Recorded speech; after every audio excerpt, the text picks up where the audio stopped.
everyone, this is Sofia Gravagna. I'm a nutrition coach focused on longevity and gut health.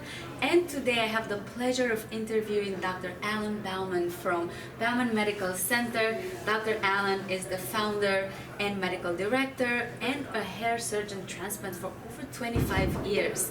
Today we are at the Biohacking Congress in Miami, and we will be talking about hair and all the causes of hair loss and the treatments. So Dr. Alan, could you please share a little bit more about yourself and how did you get into hair transplant?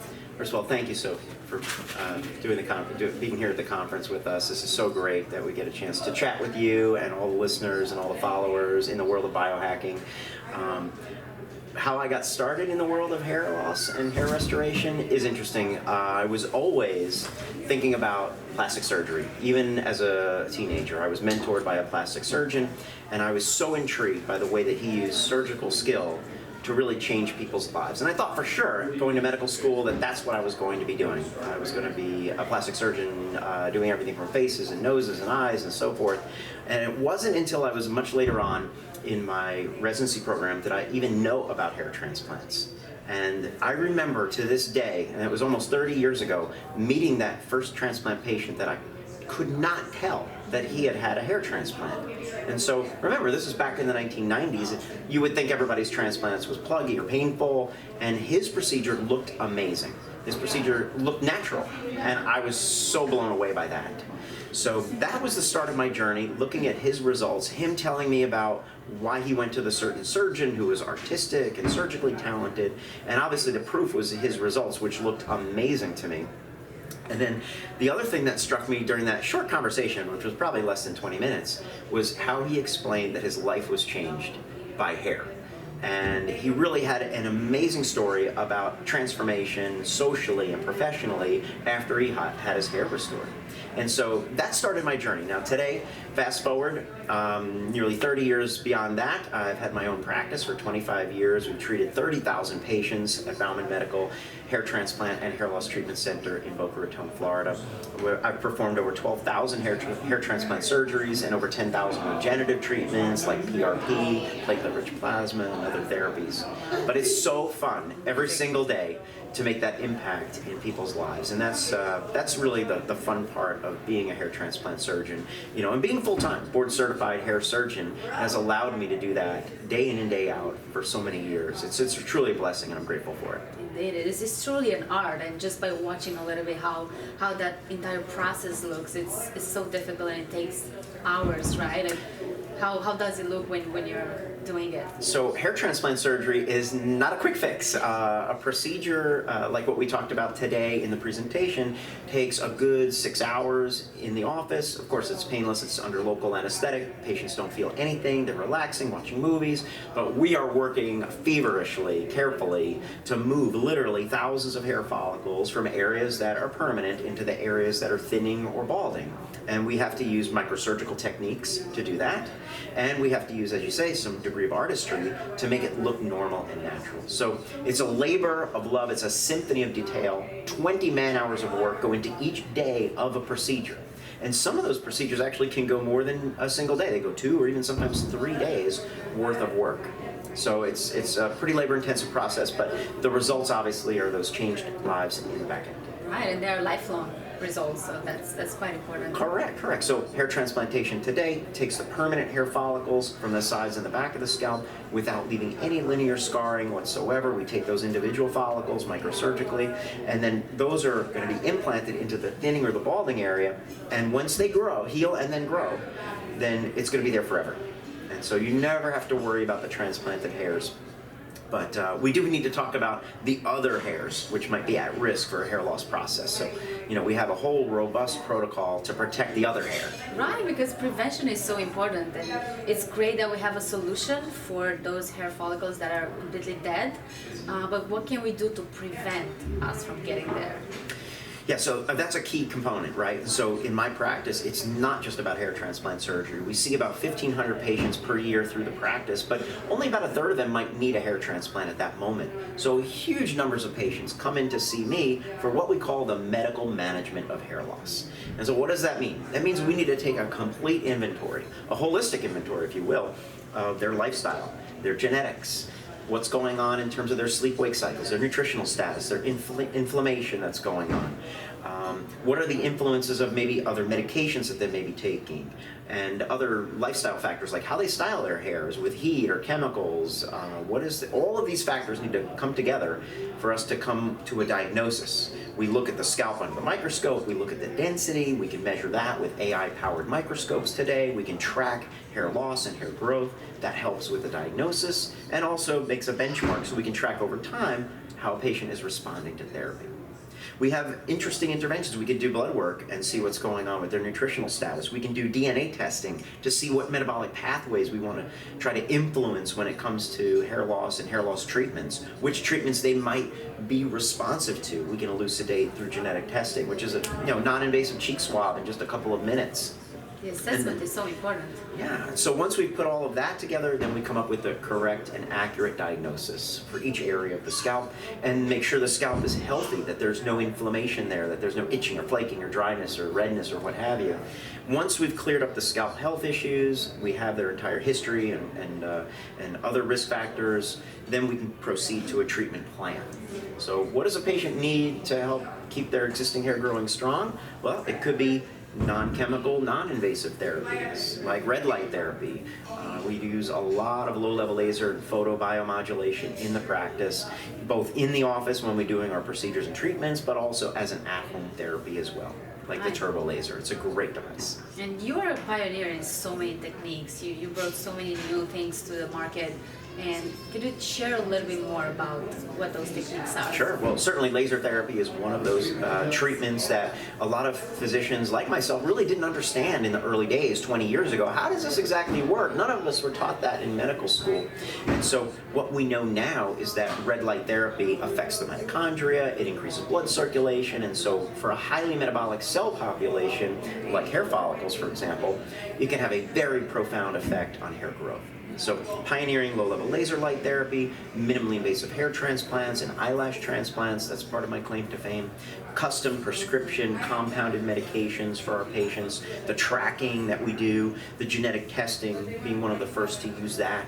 And even some of the newer modalities today, like for example, we're demoing TED, Transepidermal Delivery System, for peptides and hair growth factors right here at the conference, at Biohacking Congress. I just get the chance to try that. It's amazing. I could not believe I tried it. And it's such a relaxing treatment, actually. I was expecting with all the frequencies that it would be bothering, but no, all the peptides and then the radio frequencies were amazing. Right, so we're using, with TED, we're using sound waves to make the skin more permeable.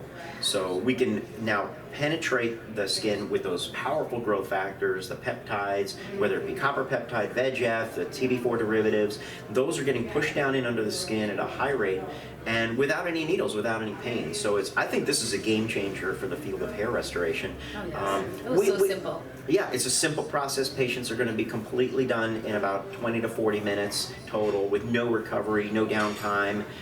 It's a very, very nice adjunct to the practice for those who just want to keep their existing hair growing strong. So obviously it's not for a bald area of the scalp, of course, it's for the weaker zones. Yes. So early treatment, that's where TED, transepidermal delivery, comes in. Yeah, for sure. The secrets of biohacking, right? And all it takes 3 sessions and that's it. And then you can repeat next year. Right, so TED requires, at least in the initial clinical trials, a series of 3 sessions separated by about a month, and then we're going to start to monitor and measure that hair growth. But a lot of patients find that they have an immediate response within a few weeks of a decrease in symptoms. So for patients who are having hair loss or shedding, sometimes the shedding stops immediately when they do the TED treatment. So wow, it's a really exciting modality to be able to implement that, as one of the first here in North America to have the device, to be qualified and trained in the device, and to be able to offer it to our patients. Right, and then that's quite important, right? You can't just go to any practitioner, and you have to do your due diligence and see about board certification. it But, takes yeah, I mean, some so you're research. you're absolutely right. So, I mean, there's a lot of places you can find information on hair loss, right? You can go to a friend or a family member, you can ask your hairstylist or barber, you can go to your dermatologist or maybe your primary care doctor.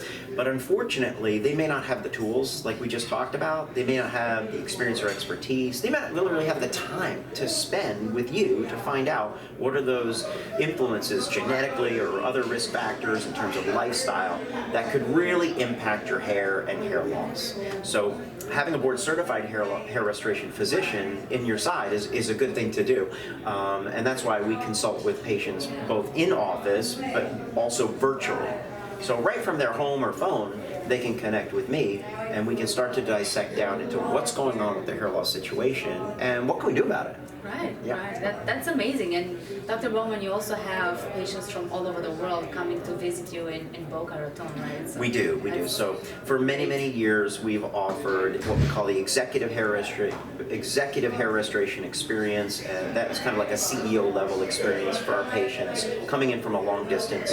But being listed one of the top 20 doctors in the world is certainly exciting, and I'm blessed to be along with those other colleagues of mine, but patients who are finding that information, obviously they're contacting me from many thousands of miles away, internationally, globally. I have a global practice. So 40% of our patients do come in from out of town for treatments and procedures and diagnoses. But it all starts at the website, it all starts at baumanmedical.com when they click schedule consult. We can connect virtually through Zoom one and all simple the click technology. away. How simple internet has made everything for us, right? Yeah, it's just like we're right there. The only thing we can't do, obviously, through the phone or through Zoom, is to do those measurements and such. That would be required in the office, or a treatment like PRP, platelet-rich plasma, or TED, or even a hair transplant. We're not going to execute that from a distance, but patients can get started on at-home therapy regimen. It could be red light therapy using the turbo laser cap. It could be nutraceuticals. It could be compounded custom medications or other therapies that we would recommend from a distance. Nice. The right hair care products, you name it. Amazing. And it sounds like you're also a disruptor in the beauty industry of eyelashes and eyebrows. Everyone is interested in this. How can we make them, pop more and look like we have more hair? Now it's very simple. Now we can have hair implant. How does that work? Absolutely. So wherever you need hair, we can transplant it. So patients come to me with scarring after a plastic surgery procedure. Those scars don't grow hair on their own, but we can put hair into those scars. We can also replace eyebrows if they've been over tweezed or you want a different look, you want more of an arch, we can create that for you. And of course, eyelash transplants are one of my favorite procedures to do. We actually have men and women coming in for eyelash transplants. And so I was one of the first to do eyelash transplants here in the United States. I learned from a Brazilian plastic surgeon who shared with me his techniques. We advanced them even further for more density, more coverage, and more natural look. And that's a very fun procedure to do. Eyelash and eyebrow transplants come with scissors. Oh. Because they grow very, very long, so you have to trim them and groom them appropriately. Interesting. Well, at least you don't have to continue to do this, right? Like the fake implant. Correct. Well, a lot of folks are using fake, for example, eyelashes or eyelash extensions. Notice that when they take those extensions or false lashes off, that they have less eyelashes than when they started. So eyelash transplantation is a nice way to restore that and also to protect the existing lashes. So just trimming it is no big deal in that case. Correct. Wow, yes, that's truly exciting. And how long ago did you start this? So eyelash transplants have been a part of the practice really since the 1990s. It was one of the first things that I saw in live surgery workshop settings. At that time, it was like a very quirky procedure. Like everybody was crowded over in the other surgeries and there was like nobody watching eyelashes. And I was like, this is amazing. And so that's how I learned really how to do it at those live workshops. And I'm pairing up finding a mentor who is an expert in eyelash transplants and working with him on case after case after case. And then, boom, off we go.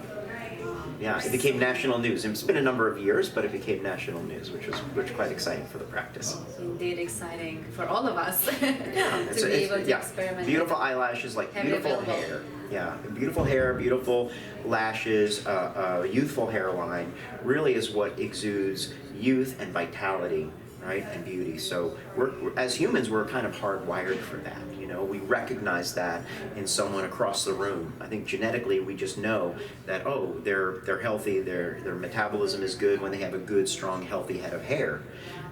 Now, of course, you know, hair doesn't define you necessarily in terms of your goodness as a person. You know, it's not your heart and soul, obviously.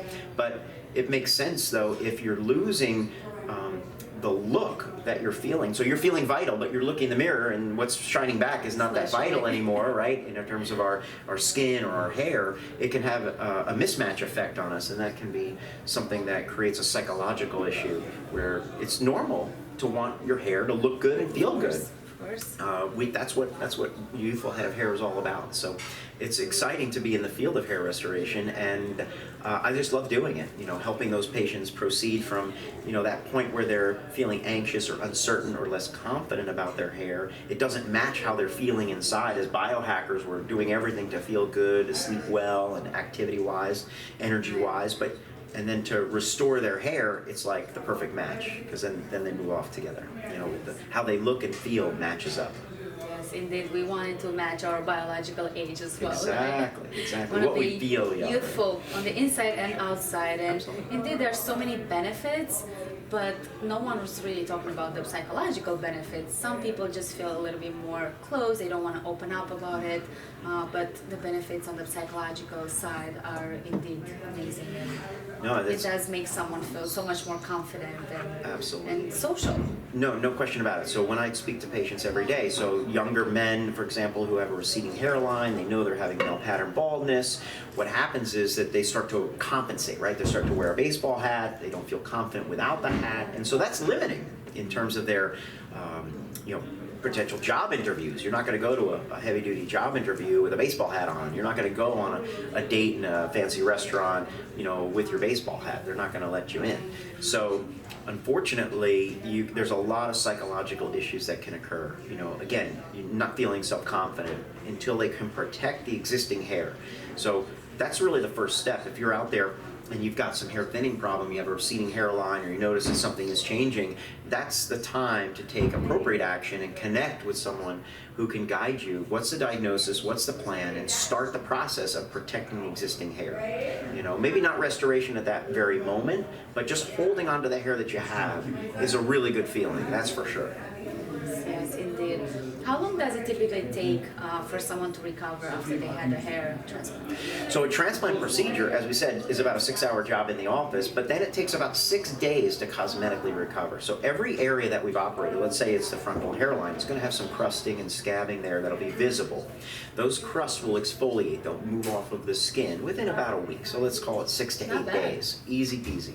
In the back of the scalp, there are 2 ways to handle that. Again, we don't do any scalpel incision. There's no linear scar or stitches or staples that are being used. It's all minimally invasive, what we say FUE, or follicular unit extraction process. So that area heals very, very quickly as well. You could be back in the gym in 4 days. No, you know, no MMA fighting or karate, you know, initially until those crusts are gone. But once those crusts are gone, heavy-duty workouts and high-impact sports are no problem whatsoever. So this is a very different process than just a couple of years ago. And the other innovation is that now we can take the hair follicles without trimming any hair. So everybody looks online and thinks that they've got to shave their head for a hair transplant surgery. No, you don't have to do that. Wow. We have a process where we can take the individual hairs using what we call VIP FUE, no shave transplant process. Wow, to move the follicles around. That's one of the innovations that we have brought to South Florida. It makes it so much easier, and hence why the importance of going to a real specialist. Exactly. You're not going to find that. Big difference. Yeah, you're not going to find that at a traditional surgical center. Yeah, you're gonna. There's a lot of nuances to that particular technique that make it more difficult and that make it more challenging, and also make it require more time in the procedure. So it's something to talk about with your hair restoration physician. Can they do a no-shave hair transplant if that's something you're looking to minimize the downtime and keep your existing hairstyle? Right. What are you the most excited about when it comes to Bauman Medical Center in general, and where do you see that in the future? Well, I mean, obviously right now it's so exciting to have new technologies like TED, the transepidermal delivery, and the no-shave hair transplant procedures, and the evaluations that we do, and the interest from all over the world into, what we physically do at Bauman Medical. But I see in the future, we're going to be helping more patients through a lot of different technologies. So hopefully at some point we'll have maybe some hair cloning technology. There are a couple of researchers around the world that are really pushing forward with this. It's been in the works a long time, and so we don't really have anything ready for prime time, as they say, but a lot of the animal studies have been completed, so stay tuned if you're thinking about an unlimited supply of hair, but don't wait to protect your existing hair. You've got to keep your existing hair growing strong. It's critically important to do that if you're going to wait for something like that. Indeed. Well, it's exciting to know that we're working towards the next big project, so. Absolutely, but yeah, there's always new things, new growth factors, new treatments, new modalities. Hair restoration is one of the most quickly changing fields of medicine that I've ever been involved with. I mean, it's just incredible how quick the technology changes. Yes, and you're also traveling a lot to a lot of other conferences all over the world to learn from other specialists. That's Absolutely. quite important to stay up to date. No, absolutely. We do a lot of international travel. The International Society of Hair Restoration Surgery Conference is coming up next week in Panama, so we'll be there. I intend to bring back, again, all the information and share information with my colleagues there to really better treat our patients. What can we add to what we currently do to make things better, quicker, easier, more effective, and also more comfortable, in terms of the process. So I really look forward to that conference every single year. But there's other ones that are virtual now where physicians from all over the world come together in the Global Hair Loss Summit.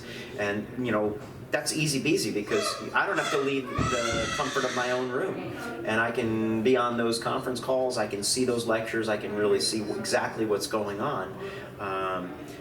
Without having to get on an airplane. So much more convenient for all of us, really. For sure. And then the other conferences that I really like are American Academy of Anti-Aging. There's a lot of longevity stuff in there, wellness and health that I like, in addition to the biohacking conferences. Certainly, Biohacking Congress has been amazing. Right, and actually Dave Asprey is a big fan of yours, and he actually did a recent treatment with you. That's right. So not only is Dave a very public patient of mine, but he also uses the laser cap, so our turbo laser cap. During the pandemic, he had a hair transplant with me back in March of 2020. We did over 4,000 grafts to cover his crown area, which was nearly completely bald, and his brand new hairline, which is now about an inch lower than it used to be. So we did that whole procedure, follicular unit extraction, over the course of 2 days with some regenerative treatments, including PRP, platelet-rich plasma, PDO, which is another technology, exosomes, all of this latest and greatest material to really get him growing fast and healing fast. And it was exciting. We just saw him last month in Los Angeles in person. Obviously, he's got a man bun going on right now. I don't know if everybody loves the man bun look, but he does. And he likes being able to pull his hair back and not have to comb over his receding hairline anymore. And he's got full and complete coverage in the crown from the combination of those modalities, both surgical and non-surgical. So yeah, it's fun and exciting because. Yeah, Dave helped change my life with Bulletproof Coffee many years ago. Buttered Coffee back in 2015, 2016 is when I first got started, really on my biohacking journey. Isn't that delicious? Oh my God. Yeah, so that's that was life-changing for me, and it was fun and exciting to be able to give back to Dave, what he was looking for in terms of hair. So. Yeah, it was great. It's a great part about the biohacking family. Oh yeah, and actually while we were there, we demoed the TED treatments, and he came into the booth and had his TED treatment, transepidermal delivery, right there at the biohacking conference in the expo area, as we have available obviously here today too. Very fun. Yes, and everyone here has the chance to actually go and get a small assessment at the booth and actually try the TED, which is great. Correct. So I did bring a lot of my team here, Biohacking Congress. We have at the booth all the nutraceuticals that we typically recommend. We have also the hair care products, which are very exciting, just recently launched last year. We have the AI-powered microscope, which is called Hair Metrics, so we can do density measurements and hair caliber measurements all within a moment's notice, actually diagnose and help track and benchmark what's going on at the level of the scalp. And then, as you said, the TED is right there. We can demo the TED or do a full procedure and treatment right there in the expo zone. So it's pretty exciting. It's pretty busy over there. So I love it. I highly recommend it. It is quite I'm glad that amazing. you had a chance to try it. Thank you so much for it. And what else would you like to share with our audience that's coming up for you and the next conference? Where can they find you?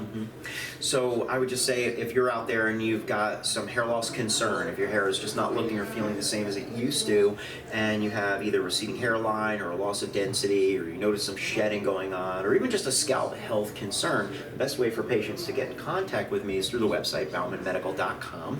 Even if you just have a question, you can go to baumanmedical.com/ask, or baumanmedical.com/consultation. If you would like to request a consultation from wherever you are in the world, I'm happy to speak with you privately, one-on-one, through Zoom, and figure out what your hair situation is and what we can do about it. And so that's super exciting. In terms of conferences coming up, we will be at the A4M in December, so we'll be there in Las Vegas, of course. I've been there for 20 years attending, and also in next year in June we'll be at the Biohacking Conference in Orlando. So we will have a similar setup. We'll be here, we'll be there presenting and also demoing the latest and greatest technologies. And of course the upcoming Biohacking Congress, right, which is happening in February in Austin. Yeah, in Austin, Texas. So all great spots to come and visit. Indeed, yes. We have so many options to showcase your talents and all the solutions we have for hair. We thank you very much, Dr. Bauman. It was a pleasure, and we're looking forward to everything that you have to offer. Well, thank you so much for having me, Sofia. I really appreciate it.